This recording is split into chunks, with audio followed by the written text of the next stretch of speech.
High, আমি কোয়েল। আজ ছিল আমার ভ্যাকসিনের তৃতীয় ডোজ, তাই আমি সকালবেলায় আমার স্টুডেন্টকে পড়াতে চলে গিয়েছিলাম। আর আজ ছিল ওর আমার কাছে অঙ্ক পরীক্ষা। ও এখানে বসে বসে নামতাগুলো করছিল। তারপর আমি বাড়ি গিয়ে রেডি হয়ে চলে এসেছিলাম মোর গ্রাম, কারণ আজকে আমি যাব বাসে।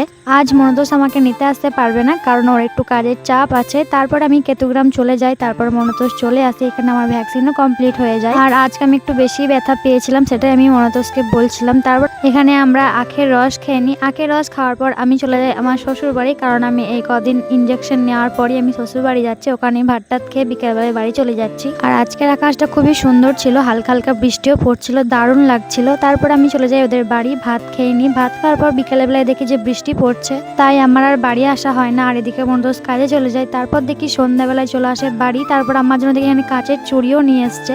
প্রথমে এক জোড়া নিয়ে এসেছিল, কিন্তু ওটা আমার হাতে হয় না, যেহেতু হাতটা আমার আগের থেকে মোটা হয়ে গেছে। তারপর ও আবার দোকানে গিয়ে আমার জন্য এক সাইজ বড় নিয়ে আসে। তারপর বাড়ি এসে আমাকে সুন্দর করে সমস্ত চুড়িগুলো পরিয়ে দেয়। সবাই বলে একটা রিলেশনশিপে যত দিন যায় তত নাকি ভালোবাসা কমে যায়, কিন্তু বিশ্বাস করো আমাদের রিলেশনশিপ 5 বছর হতে চললো, তাও আমাদের ভালোবাসা একটুও কমেনি, উল্টে বেড়েছে। তারপর আর কোনো ভিডিও করা হয় না। পরের দিন আমি বাড়ি চলে আসি। আর এখানে দেখো আমাকে কত কি দিয়েছে আমার খাবারের জন্য। আর শাক তো থাকবেই, শাকটা মাস্ট। তো টাটা।